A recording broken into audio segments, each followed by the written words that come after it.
Hello. Welcome to our conscious parenting workshop. I always like to just start off on a little note where I share these little fun memes or blurbs. This one says you can either make it to preschool drop off on time or you can let your toddler zip their coat, but you can't do both. Or sleep when they sleep, or binge watch a Netflix series until you pass out. Right? So, which one are you going to choose? Okay. And this brings us to tonight's class. Which is all about free will and choices. Okay. So remember, these are essentially kind of parent therapy. I encourage you to let your guard down and be vulnerable in this space. You're welcome here. Your parenting struggles are welcome here. I would love for you to be able to share the hard things, the hard moments, and understand that like we all have them. Like it's hard. It's a hard work being a parent. And so let go of any guilt or shame that you may have had in the past in your parenting journey. This is not something you're going to get a trophy of at the end of your parenting journey. This is a process of growing and failing and missteps and trying again. It's a moment of successes in there. Like it's wonderful when we have those, but this is a process. Okay. And so let the guilt go, and understand that we're doing the best we can. Okay. That being said, here's my expectations and values for these classes. I believe that all parents are good parents doing the best they can with the knowledge and resources they have available to them. Get comfortable with being vulnerable in this space. We've all had hard moments. I've had hard moments, and I've been doing this for like 10 plus years with conscious discipline. And remember that progress, not perfection, is the goal to being the best we can for ourselves and our families. Okay. And you can't do it all. Pick one thing from tonight's class to take with you to try implementing in your home or with your kids. Okay. Introduction for about me if you don't know me. My name is Lucy. I have a degree in early childhood education. I've been a teacher for actually 9+ years now. I'm a mom of two. I have two kiddos. I have a 4-year-old and a 2-year-old. That's actually an old picture, but they're so much bigger than that now. Oh, I'm actually a parent educator for Parents as Teachers, and then and have been for a couple years now. And then I am the volunteer support coordinator for Postpartum Support International in the St. Louis area. And I am also on the board now for the Missouri chapter as well. So I spend a lot of my time engaged in learning about trauma-informed approaches, especially in supporting women and children. That's a lot of what my work is. Okay. So a little refresher for those of you that are just getting to know conscious discipline. Conscious discipline is an evidence-based and trauma-informed approach. It's recognized by Harvard as one of the nation's top social emotional learning programs. So this is research-based information. Okay. It utilizes brain science research. Okay. So nothing about this is new. It's not a fad. This is research-backed information about developing social emotional skills. Okay. It's an adult first discipline model. That means that in order to change your child's behavior, we have to change your behavior first. Okay. All right. If you have not watched the introduction class, I highly encourage you to go back and watch that. It's about a 2-hour class and it goes over kind of just like an overview of all conscious discipline. But just as a refresher, we'll kind of look at the brain states really quickly because in order to help your child move through these states, you have to be able to recognize first what state they're in, and how some of these skills and powers play into these brain states. So we have the survival brain state. That's your brain stem. This is the fight, flight, or freeze response, or sometimes fawn response. Your brain is asking, are you safe? Or your child's brain is asking, are they safe in this moment? You cannot logic with a child who is in survival state. Okay. They can't do it. They literally cannot do it. There's the emotional state. This is the limbic system. This is where you get a lot of crying and yelling and whining. It's highly emotional. And this part of your brain is asking, am I loved? Am I connected? Right. And then we have the prefrontal cortex or the prefrontal lobe. This is your executive state. This is where you are calm, you're cooperative, you can make choices, you can learn new skills. This is where we ideally want our children to be when we're interacting with them, and where we also want to be when we're interacting with them. And this state, your brain is asking, what can I learn? Okay. So I want you to think for a moment. We're going to play a quick game of would you rather. Would you rather receive $1 or $100? Okay. How about get a paper cut or break your leg? Be happy or be sad? Be healthy or be riddled with a bunch of disease and health concerns?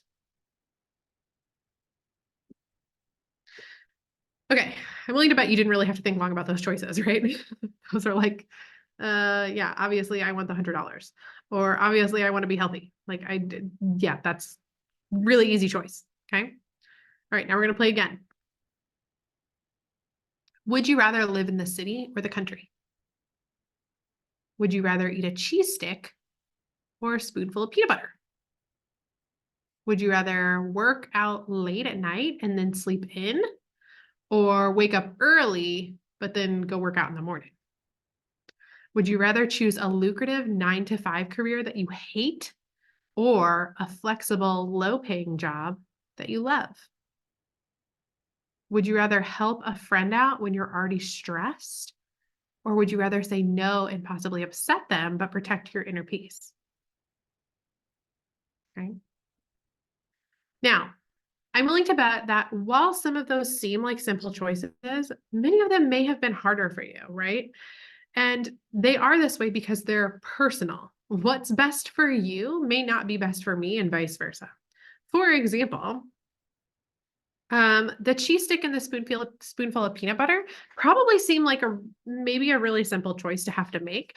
But for me personally, I don't deal with lactose well.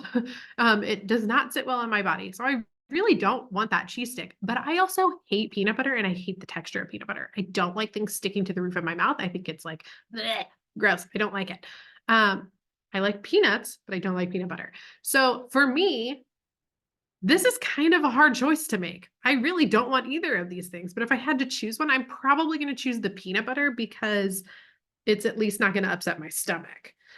For someone who maybe has a peanut allergy, obviously you're going to lean towards the cheese stick, even if you don't like cheese, because the peanut butter will be dangerous for you. Um, or the lucrative 9 to 5 career that you hate. Maybe there's different things that you're willing to compromise with on that. Maybe you choose the lucrative 9 to 5 career that you hate because it affords you a home that you want to live in that's more important to you, or vacations, or the ability to put your children in certain schools or whatever, right? Like there's a lot more going into that choice, but it's personal. Okay. What's best for you is not best for me, and vice versa. So I want you to think about the last hard choice that you had to make.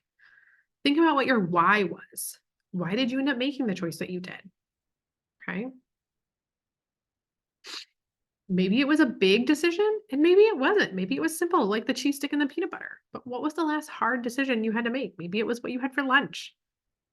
Maybe it was when you were driving on your way to work this morning, which way you had to go because of traffic. What was your why? Why did you make the choice you did? Okay. And then I want you to kind of reflect on what was your experience like with making choices growing up? Do you find that you're indecisive now as an adult? Do you find that you spend a lot of time weighing decisions that you have to make? Spend a lot of time doing this, or that making decisions stresses you out or gives you a lot of anxiety? Okay. Decision making, or making the ability to make choices, is a skill. It is a critical thinking skill, and it's something that actually has to be exercised, and it helps us learn about ourselves.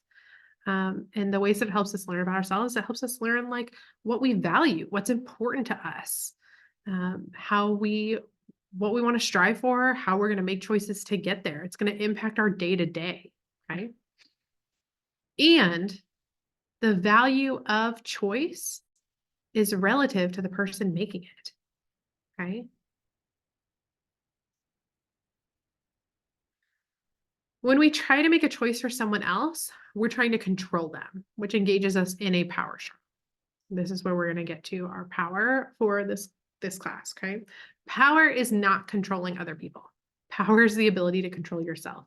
Trying to control other people is the first sign that you are entirely out of control. Controlling others is what weak people think power looks like. Okay, I want you to sit with that for a second.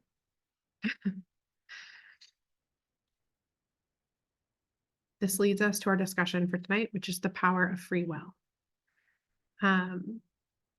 The only person that you can change is yourself. And conscious awareness gives us the opportunity to make choice. And choices are the basis of this free will. Conscious discipline tells us that the big idea for free will is that the only person you can change is you. And that our goal for this is learning to how to connect and guide when interacting with our children or others rather than force. Okay.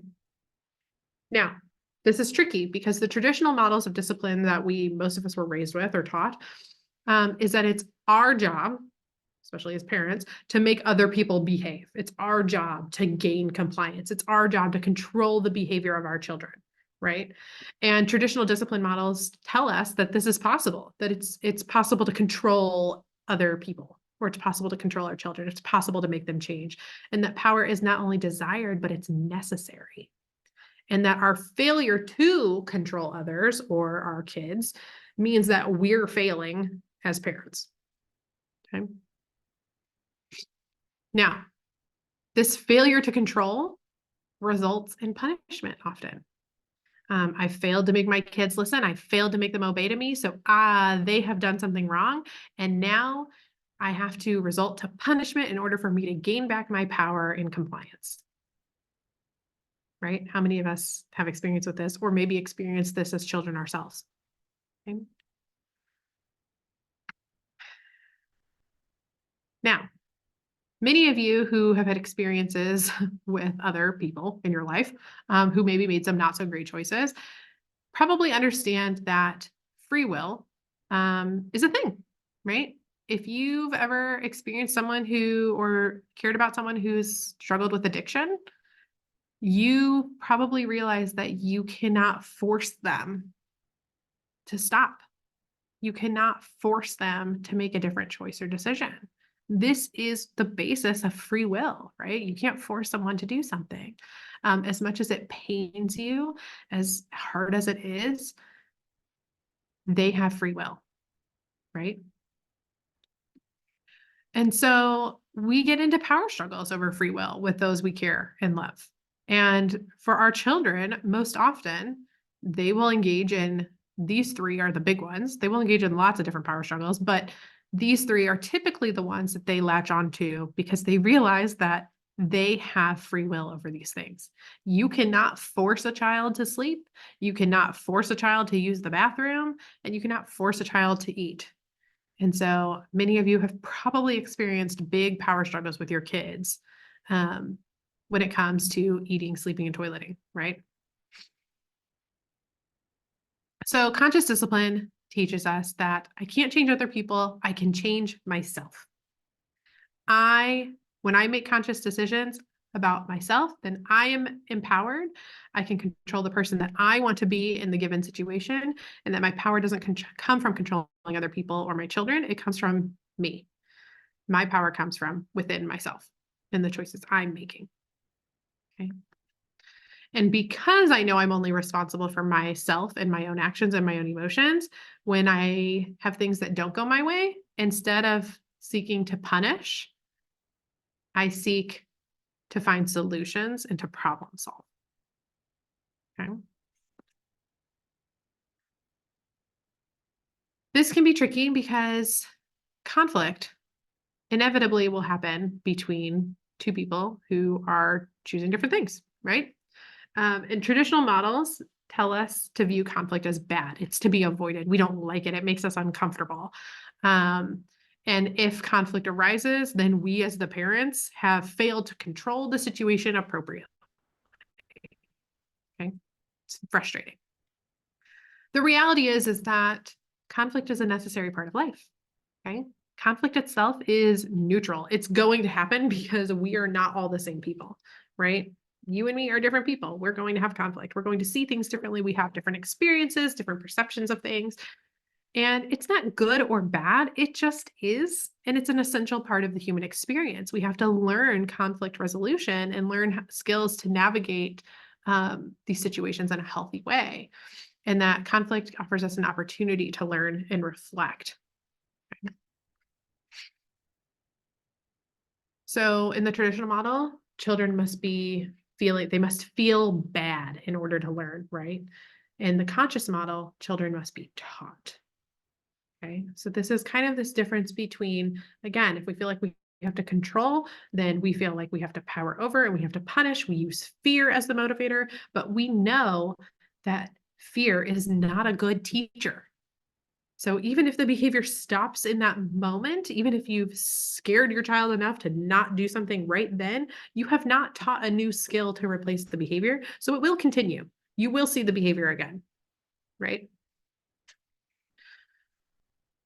Love and being connected are actually the best motivators. Because when we're fearing something, or when we're afraid, or when we're shamed, or when any of these other things take place, we're in that survival state and that emotional state, which makes it really hard for our brain to learn those new skills. Okay. It cuts us off from learning. So when we make the shift to truly understand free will, our viewpoint changes. We shift our intention from how can I control you or control my child to what can I do in this moment.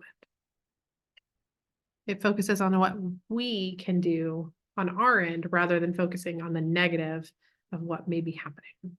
Okay. Some people will get into like existential questions about this, like, do we really have free will, right? Especially people who follow more behaviorist models. Okay. So there's been some research in recent years that shows that our brain actually starts activating 7 seconds before you decide to do something. Okay. So if you are like going to pick up your keys, your brain has decided to walk over and pick up your keys.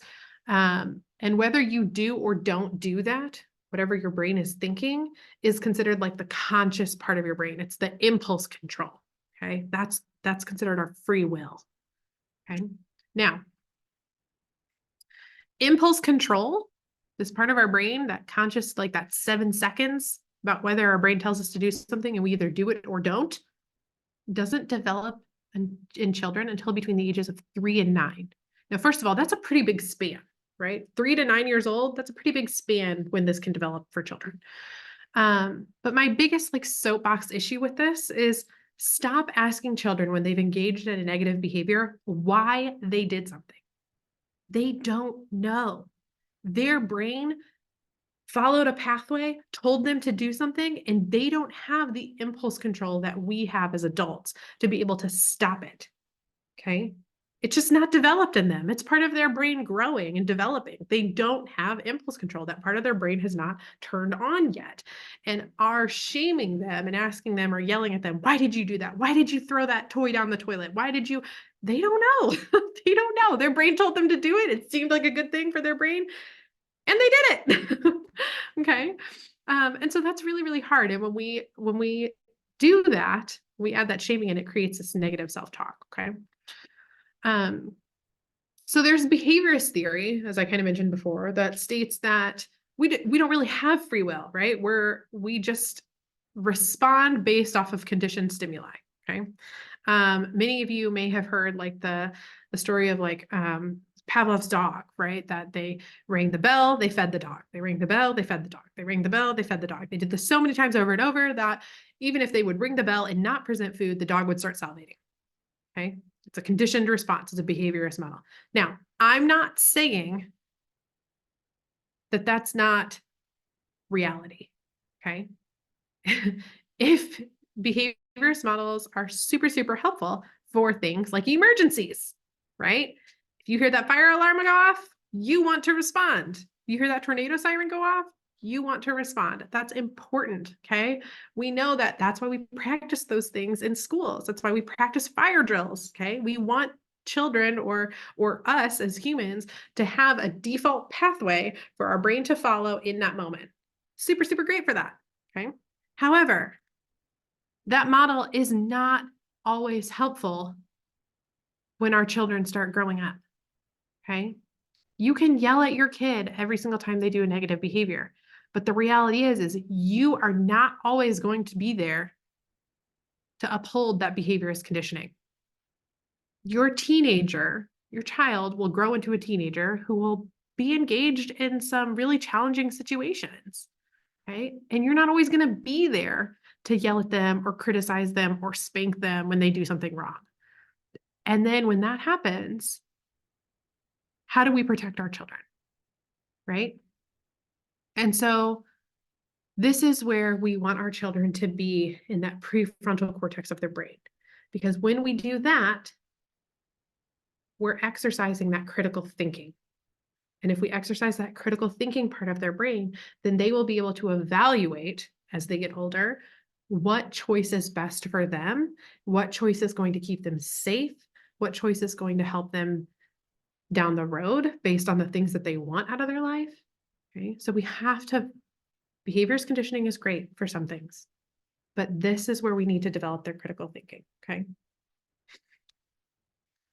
Now, the other part of this is you also have free will, and you're the one that has to live with your choices at the end of the day.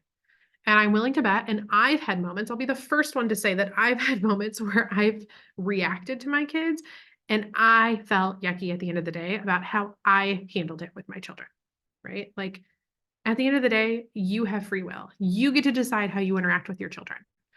And do you want to look at yourself in the mirror at the end of the day and feel yucky about how that interaction went, or feel good about how that interaction went and how you handled yourself? Okay.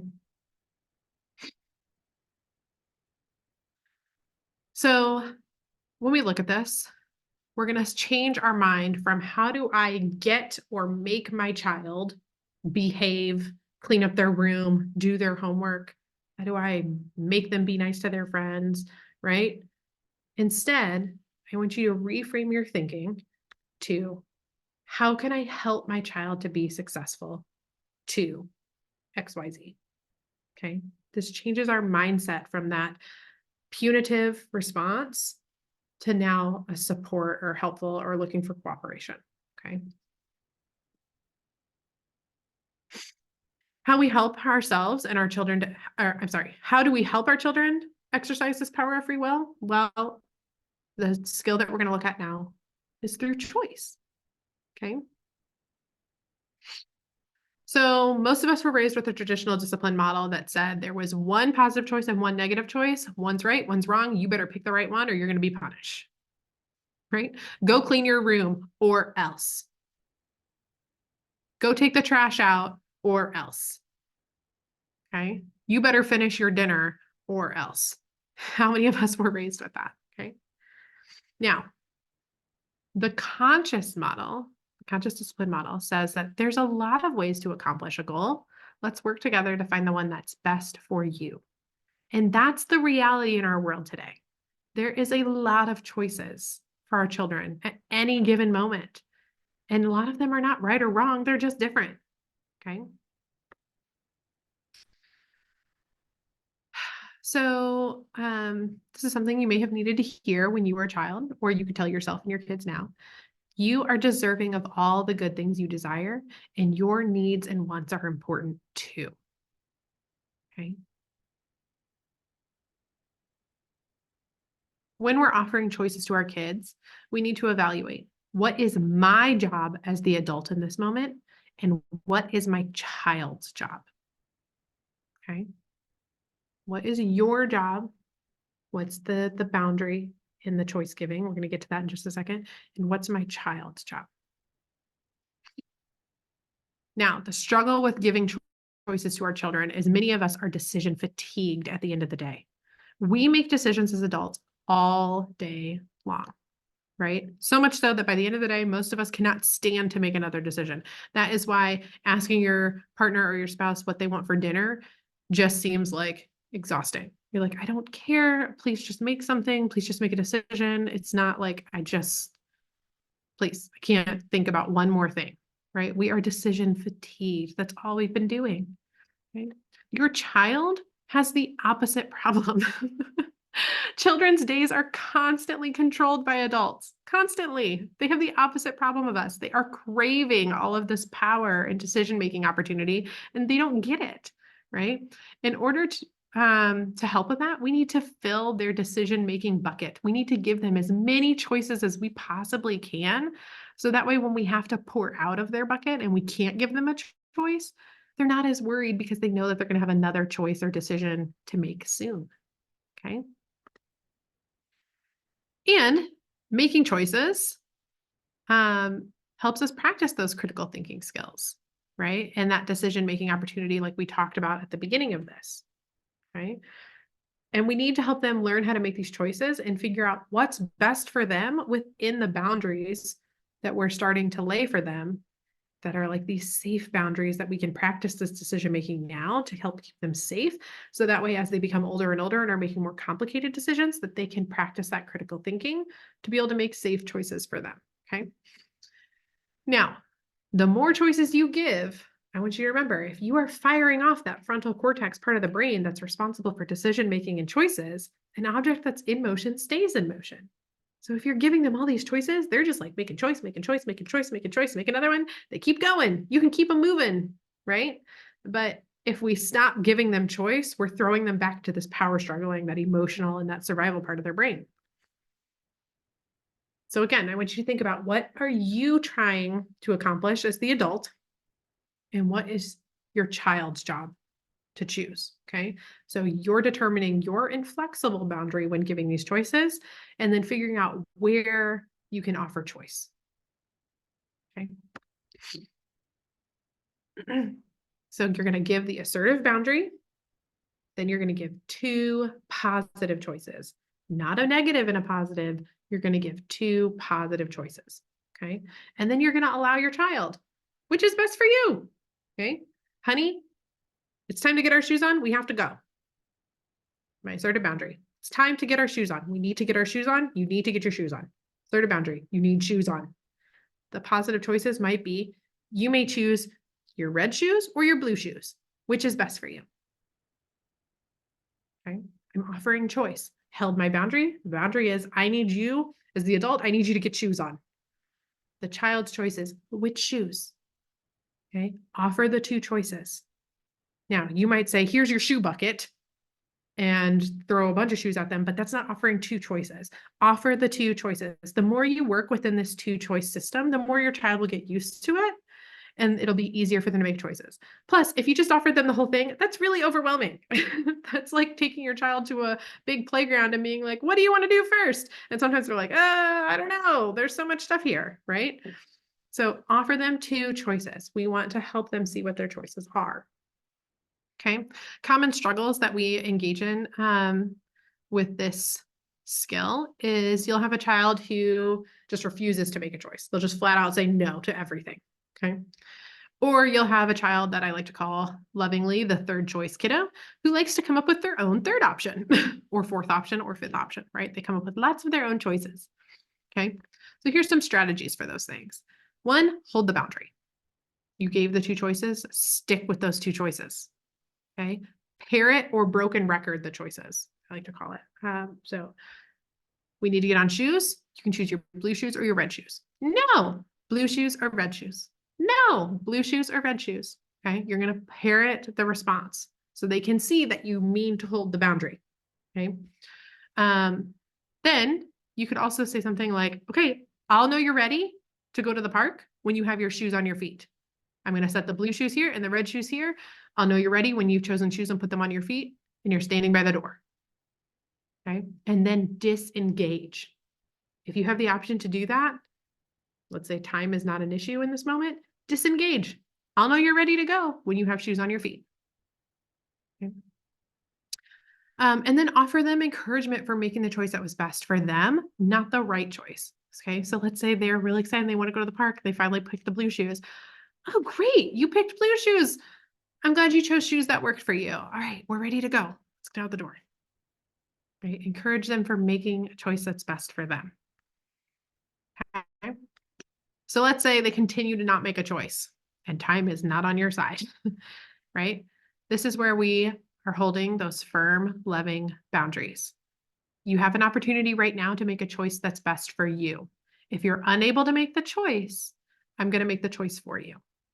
Okay. Give one last opportunity for them to make the choice, And then if they refuse it, then you as the adult follow through, hold the boundary calmly, swervely, swiftly.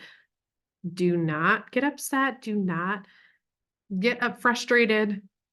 And you have a big emotional response. It's just calm, firm boundary. Okay, I notice you're having a hard time making a choice right now. So I'm going to make the choice. We're going to choose the blue shoes. Offer empathy. They're going to be upset. They are going to be upset when they realize they've lost that opportunity to make the choice. Okay. Expect it. Don't get frustrated that they're going to be upset. They're going to be upset. Expect it and offer empathy. I know, I hear you. You're really sad. You missed your opportunity to make the choice. I know that's really frustrating. Okay. You're going to have another opportunity to make a choice at XYZ time. Okay. And then when you get to that next opportunity, remind them, hey, do you remember earlier you missed your opportunity to make the choice between the shoes that you wanted? Right now you have a choice to choose what you want for lunch. Go ahead and make that choice now so you don't lose your opportunity. Okay. Which choice do you want? Which one is best for you?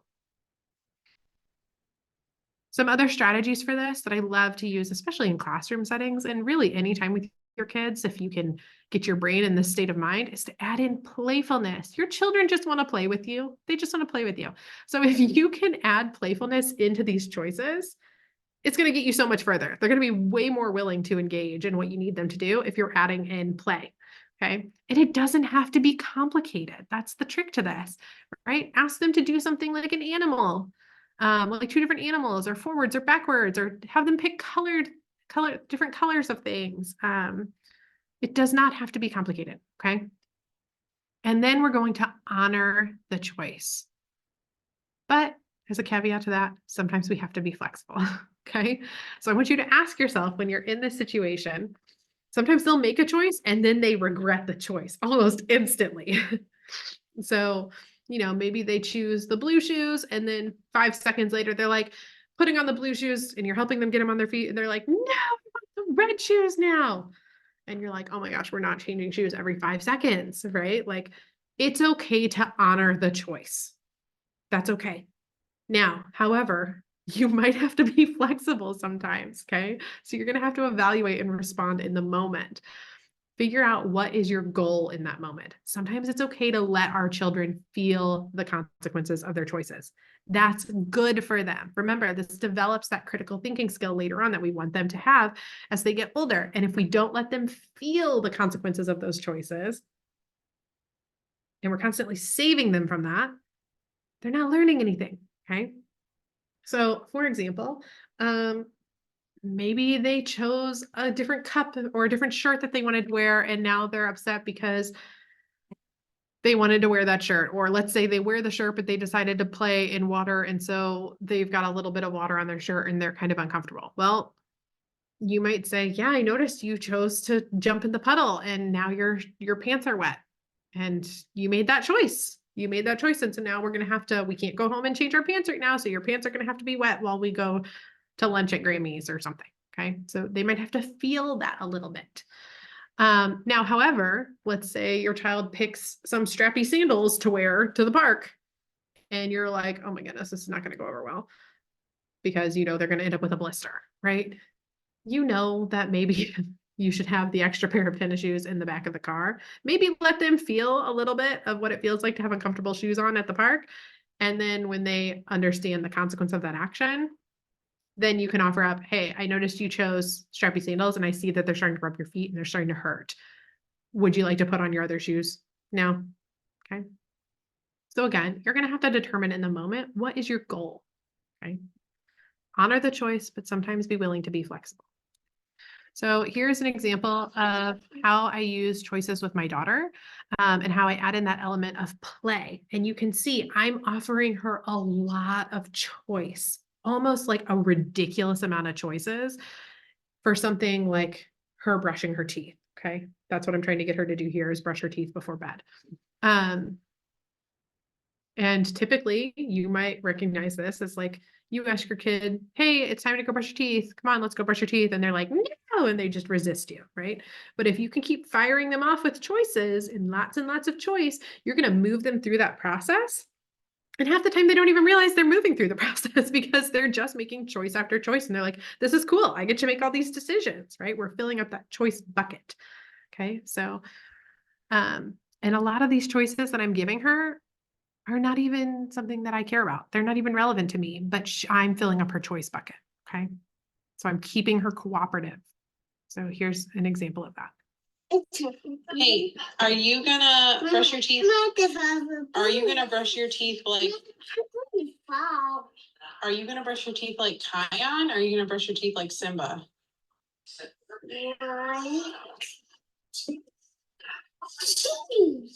Okay. Definition of a third choice child. My child is a third choice child. I deal with this a lot. I offered her two choices, right? I'm trying to be playful. You can brush your teeth like this character or this character. I don't care. I just need you to brush your teeth. Just pick a character. Now, she offers the third choice. She decides she's going to brush her teeth like a different character. I'm weighing here whether I am accepting that third choice or not. Obviously, in this situation, that's fine. I don't care what character you brush your teeth at. My boundary is you need to brush your teeth. Okay. We're going to keep watching. Like Keenie? Yeah. Okay, let's see how Keenie brushes her teeth. I don't know. Is that how she brushes her teeth? Yeah. All right, come on, let's go see.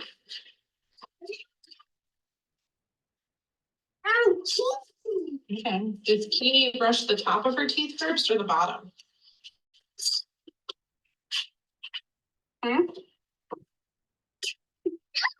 She brushes the top of her teeth. Does she use a little bit of toothpaste or a lot? Oh, she's smart. Okay. Does she open her mouth really big to brush her teeth or small? Okay. Are you going to do it or am I going to do it? Keenie's doing it? All right, Keenie, you're brushing the tops first. Tops. Does she brush fast or slow? Whoa.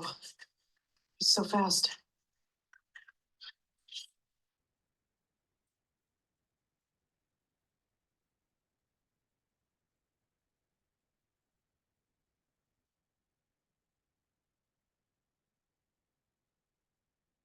All right, are you gonna brush for 1 more minute or 2 more minutes before Mama helps? Keenie. Okay, but are you gonna do it? Is Keenie gonna do it 1 more minute or 2 more minutes? 1 minute. 1 more minute, okay, and then Mama will help. Okay, so you can see I'm asking all sorts of choices that some of them she's not even really engaged in, but she's making a choice or feels like she's making a choice. So I'm keeping her brain activated. Like, do you want to use a lot of toothpaste or a little bit of toothpaste? Notice I was the one putting the toothpaste on the toothbrush. She wasn't even tuned into that because she was just making a choice and she felt good about it. Do you want to brush your teeth fast or slow? Do you want to be your mouth big or just a little bit? Do you want to brush your teeth like this character or that character? How many minutes do you want to brush your teeth? I'm filling up her choice bucket, right? So she's engaged with me. She's feeling connected. She's feeling like she has the opportunity and she has that power of free will. And so she's not power struggling. Okay. Here's another example. Lumi, it's time for us to go to bed. No. Oh, sorry. Are you? So you can see there's that no response that we talked about. Hey, here's my boundary. It's time to go to bed. Instant response. No, I don't want to do that. Watch how we use choice to move her that direction. Okay. Lumi, it's time for us to go to bed. No. Okay, but do you want to brush your teeth with the purple toothbrush or the pink toothbrush? Pink? Okay, let's go get pink toothbrush and brush teeth. Okay, can you hand the Play-Doh to Daddy? Hand the Play-Doh to Daddy. Do you want to put it in this cup? Okay, now let's go find the pink toothbrush, okay? Okay, so you can see I got the no response and then I said, oh, well, I backed up. Of course, I'm like, hey, it's time to go to bed. She's like, no. And then I back up and I'm like, okay, well, the first step in going to bed is brushing her teeth. So let's let her pick what color toothbrush she wants. And I also need her to put away the Play-Doh. Now, luckily, I just said, give the Play-Doh to Daddy. You could see how she kind of hesitated. And I said, do you want to give the Play-Doh to Daddy? And then he kind of scoops in with the second choice. And he goes, or do you want to put it in this cup? Right. And so she felt like, oh, I got a choice. So I get to put it, and she chose to put it in the cup. Okay. So again, we're moving her along through choices. Lemmy, do you here's want me to another do your one. toes? This one is a little bit longer. You can see this takes me much longer to get her engaged in making the choices. Now, I'm gonna add a little disclaimer here. You might not always have the opportunity to spend time doing this. Okay. I get that. I'm trying to file her nails or clip her nails in this video. I had nothing to do this afternoon. We were just having a quiet afternoon at home. So I had the opportunity to let this play out. So I let it play out. Now I get it. You don't always have this time, but I want you to show you what this could look like. Okay. First, do your fingers first.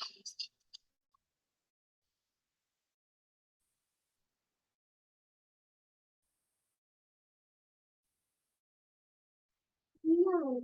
No. Should I numb?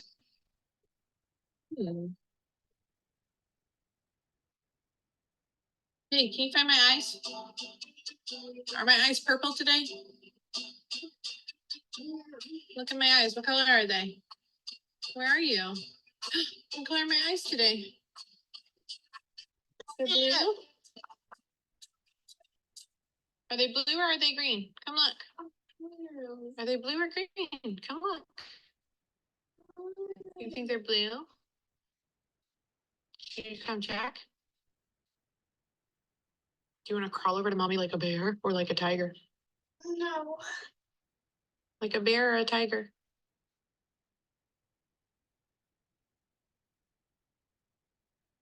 Come on, baby bear. No, I'm not a baby bear. Oh, are you a baby tiger? No. Oh. Oh, what was the sneezing? Hey, do you want to do your toes first or your fingers first? No. Do you want to use the nail file first or the clippers first? No. Come here. Which one? Which one do you choose? Purple. You choose purple one first? Okay, come on.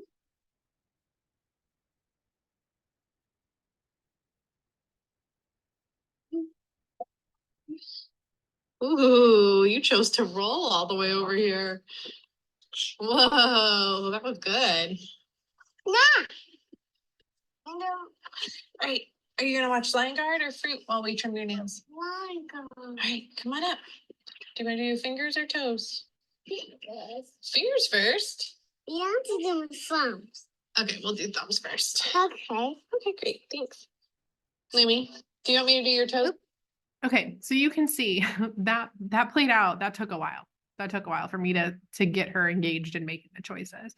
Now, again, I'm not saying you always have the choice or you have the opportunity to do that. You know, I get that sometimes time does not allow for that long of engaging with your child to make choices, but it is worth it to see what that can look like. And you can see as she starts to finally engage in the choices at the end, I try to keep going. Right. So I acknowledge the choice she made. Oh, you chose to roll over to mommy. Okay. Do you want to watch this show or that show while we clip your nails? Do you want to do your fingers or your toes first? Right. Like I'm trying to keep her engaged because I know I've got her brain now. Her brain is activated in making the choices. So I'm going to keep going to keep her connected. Okay. All right. Now, this is an example where I want you to see whether I would have been willing or not to accept a third choice in this instance. So you saw previously where I was like, yeah, I don't care, be a third Disney character. It makes no difference to me. You are going to have to weigh of times in which a third choice is an option, and it might not be something that you allow. Okay. So in this example, she tries to shoot for a third choice with the iPad. I do not allow for the third choice. That is because I know that the iPad is something that is already really, really hard for them to disengage from, as most of us realize that. And so I know that if I allow a third choice when it comes to iPad, then she is going to keep running with that for as long as she can. And we're going to have way more power struggles with that. Right. So I'm like, nope, I'm not allowing a third choice here. This is a follow through, swift, firm. Okay. All right, Libby, go ahead and put the iPad on the counter and go take a seat for dinner. Yeah, Rue's eating dinner too. Go put the iPad on the counter. Nope, you may put it on the counter or in the basket. Counter or basket? Do you want to put it on the counter or in the basket? The table was not a choice. So you'll put it on the counter or in the basket?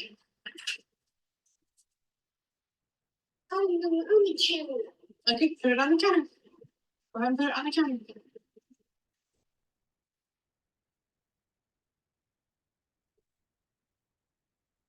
Thanks. And you can go sit for lunch or dinner. Sure. Oh, okay. So you can see, I tell her the assertive command. Lumi, it's time to put the iPad away. It's time for dinner. Go put the iPad away. And then she starts to power struggle. Ooh, she gets up and she starts to walk towards the table. And then she's like, I don't want to give this iPad up. I don't want to give it up. Which is normal, right? You would expect that. It's hard to put away technology. We struggle with it as adults to put away technology. And so she's like kind of clinging to it a little bit. And she's like, I want to put it on the table. And I'm like, nope. You put it on the table or on the counter or in the basket. Okay. And she starts to power struggle a little bit. No, I want to put it on the table. And I just parrot that response. Okay. I parrot it. Nope. Counter or basket, counter or basket. And then she makes a choice and we move through. Now, if she had not made a choice, that would have been where I would have had to engage and say, nope, I see you're having a hard time making the choice. I will make the choice for you. I'm going to take the iPad now and I'm going to put it on the counter. Okay. Follow through. And I wasn't power struggling with her. I wasn't yelling at her. I wasn't starting to like engage in a tantrum myself. I told you to do this and you're not listening. I was just like, nope, counter or basket. Firm, loving, calm. Okay. Now, again, if she had said, can I put it on a different table or can I put it on the couch? I know my child. I know that allowing third choices of something like technology is going to result in bigger behaviors later. So third choice is not an option for me here. Now, if a third choice had been, I had offered her a blue plate or a green plate and she wanted a pink plate, I might allow for the pink plate. I don't know that I really care about that third choice in that option or in that situation. So you're going to have to weigh that when you're interacting with your kiddo. Okay. So here's some choice practice for you. Remember, 2 positive choices. This is helping children exert their free will. You may have a choice between this or this, which is best for you. Okay. Remember, progress, not perfection. So think about situations in which you are struggling with your kiddo and think about how you can integrate choice into that experience or that transition. Okay. How can you help move your child through that transition or that situation by engaging them in choice making? Okay. I see you need to jump. You may not jump on the couch. You can jump on the nugget couch or you can jump on the floor, which is best for you. I see that you are not being safe standing in your chair. You're standing in your chair. That's not safe. You can either sit in your chair or you can stand. Okay. Choice. Offer them choice. Okay. Here is my QR code. I'll move my mouse so you can actually scan that. Here's our QR code to my resources in my Google Drive folder. This has a bunch of linked conscious discipline blogs, my other recordings, some books and readings that are available that may be helpful. So feel free to scan that and go explore that resource.